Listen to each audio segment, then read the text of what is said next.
위대한 사람이고 우리와 다른 레벨이었고, 그러다가 나중에는 영원히 우리와 함께 계신다 해갖고 신격화를 시켜놨어요. 그러니까 사이비예요? 완전 사이비 정도죠. 딱이에요. 안녕하세요. 오늘 서울 인사이드예요. 새로운 게스트가 있는데요. 자기소개 부탁드립니다. 네, 안녕하십니까. 저는 북한의 평안북도였던, 지금은 이제 자강도라는 곳에서 살다가 대한민국으로 온 탈북민입니다. 예, 이름은 정윤아입니다. 만나서 반갑습니다. 안녕하세요. 네. 사실 우리 유나 씨랑 2년 전인가 이만갑에서 네, 만났잖아요. 제가 게스트로 나온 적이 있는데 그때는 네. 알게 되었거든요. 저는 사실 북한 사람들을 많이 평상시 만날 수 있는 기회가 없잖아요. 네, 그때 네. 제일 많이 봤던 것 같은데 한국에서 북한 분은 많으시죠? 정확한 집계는 잘 안 나와 있고 3만 명은 어쨌든 지난 거로 그렇게 알고 있습니다. 그런 질문을 많이 받았겠지만 한국은 어떻게 오게 됐죠? 한국 드라마를 보고 그 한류에 빠지게 돼가지고 그때 당시 송승헌, 원빈 이런 사람들하고 짝사랑에 빠진 거예요. 그래서 북한에 있을 때 좀 나름대로 충성심이 높았어요, 집안이. 아빠가 또 군인이셨고, 군인이었는데 그것도 또 여단 참모장을 하셨어요. 그러다 보니까 조금 충성심이 좀 높았는데 대학을 중국 국경이 있는 대학으로 간 거예요, 제가. 그 김정숙 교원대학이라고 김정은의 친할머니 이름을 딴 대학이에요. 네. 우리나라는 뭐 서울대, 연대, 고대 뭐 이렇게 되지만 북한은 뭐 김일성 종합대학, 그러니까 그 김부자의 이름을 딴 대학인 거예요. 거기서 이제 국경이다 보니까 한국 드라마를 엄청 많이 보게 된 거죠. 북한에서는 남조선이라고 하는데 한국을, 남조선은 못 살고 못 먹고 거지처럼 살고 또 미제의 식민지로 살고 있다 이렇게 배워줘요. 그 교육이 잘못된 거잖아요, 어떻게 보면. 근데 이제 브레인워시가 됐잖아요. 그래서 그렇게 이제 교과서에도 나오니까 그렇게 알고 있었는데 한국 드라마를 보니까 너무 잘 사는 거예요. 처음에는 이제 이게 그 북한을 좀 망가뜨리기 위해서 한국에서 만들어서 들어보낸 건 줄 알았어요. 근데 드라마를 보고 또 보고 또 보고 계속 봐도 똑같아요, 환경이. 그래서 아, 이게 처음에는 그냥 호기심으로 다가왔다가 나중에는 교육으로 다가온 거죠. 그러면서 내가 배웠던 주체 사상과 이런 모든 그 브레인워시가 됐던 게 완전히 그 탈바꿈을 하면서 이 한국 드라마가 어떻게 보면 송승헌, 원빈이 저를 계몽을 시킨 거죠. 그래서 그때서부터 계속 탈북할 생각밖에 안 했던 것 같아요. 어떻게 하면 한국까지, 어떻게 하면 한국까지, 그 생각만. 그럼 네. 친구들이나 가져갈 때 나는 드라마 봤는데 한국은 사실상 너무 잘 산다 이런 건 얘기한 적은 있으세요? 북한은 이게 모든 게 다 감시 체제예요.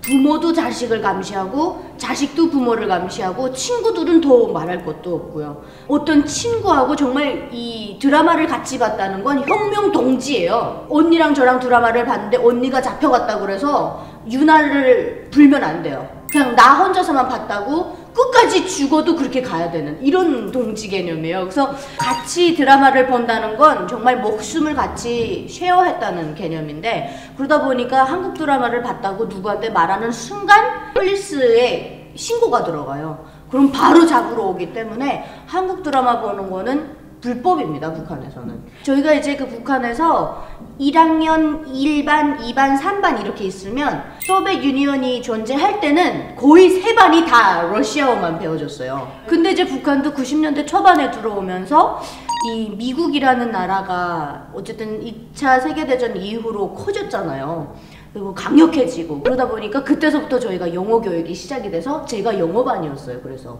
그러니까 한국처럼 저 영어 배울래요, 그래서 학원 가서 영어 배우는 게 아니라 국가에서 구잘 너는 영어 배워, 너네 반은 오늘부터 영어반이야, 이렇게 되는 거예요. 그러니까 제가 마음대로 선택할 수 있는 건 하나도 없어요.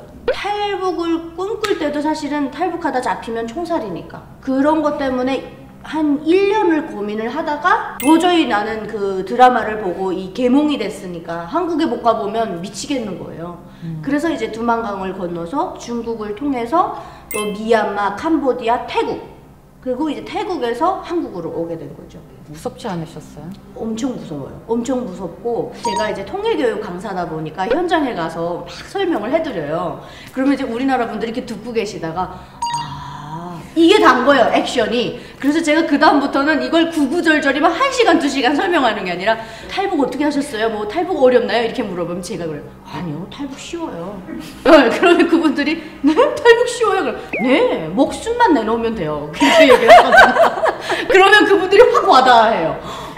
목숨 걸고 하는 거구나, 이렇게. 제가 살던 평안북도에서 우리나라 대한민국까지 300km밖에 안 돼요. 그러면 서울에서 부산 가는데 300km가 넘는데 4시간이면 가는데 저는 그 거리를 2만 킬로를 돌아왔더라고요, 제가 태국으로 해서. 그래서 제가 3월 2일 날 북한을 나왔는데 한국에 7월 13일 날 들어왔어요.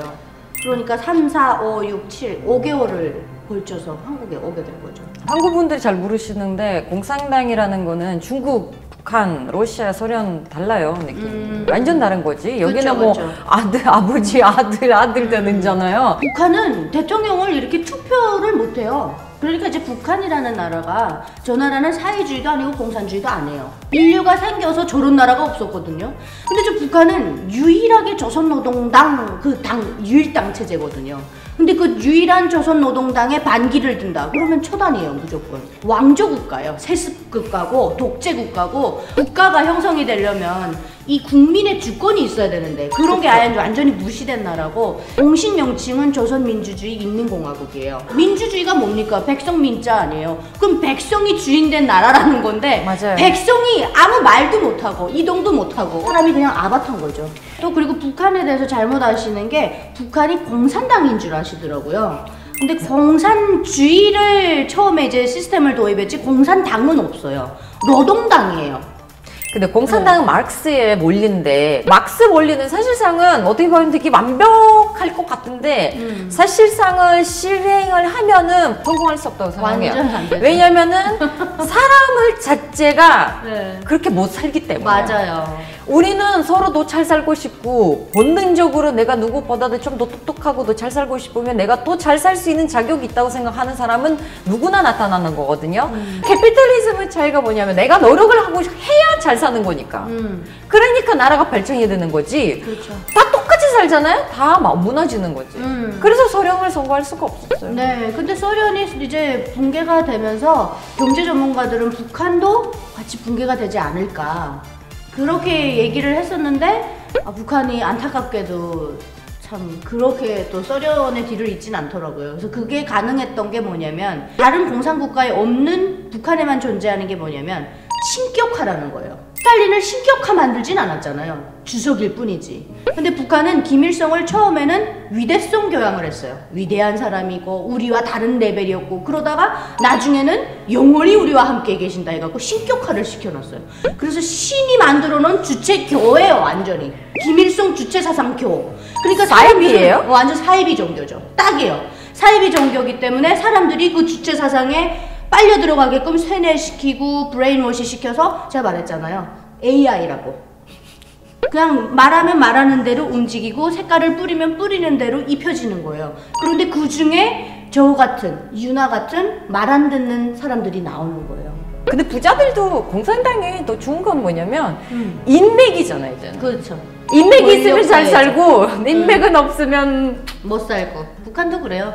좀 뭔가 집안에 뭐 법 쪽으로나 뭐 아니면 중앙당 쪽 이런 데서 좀 간부가 하나 있다 그러면 좀 살만해요. 북한이 지금 딱 그렇게 권력형 사회고, 오히려 이제 뭐 사회주의라고는 하지만 굉장히 썩고 병들었다고 봐야죠, 사회가. 그런데 오히려 이제 북한에서는 한국을 남조선은 썩고 병든 자본주의다 이렇게 얘기를 하는데, 제가 오히려 한국에 와보니까 자본주의라고 하는 한국에서 나눔이 있고 봉사가 있고 누군가를 위해 희생하고 헌신하고 이런 모습은 오히려 사회주의라는 북한 사회에서 찾아볼 수가 없는 것들이에요. 그래서 북한은, 저는 단호하게 말하는 게, 북한은 사회주의도 공산주의도 아니다. 그냥 사이비 종교 국가다. 예. 북한에서 20년 동안 살면서 주체사상, 김일성, 김정일, 그들의 위대성만 배우다 온 것 같아요. 오히려 조선 역사나 세계 역사나 뭐 이런 걸 배워주는 게 아니라 오로지 김일성, 김정일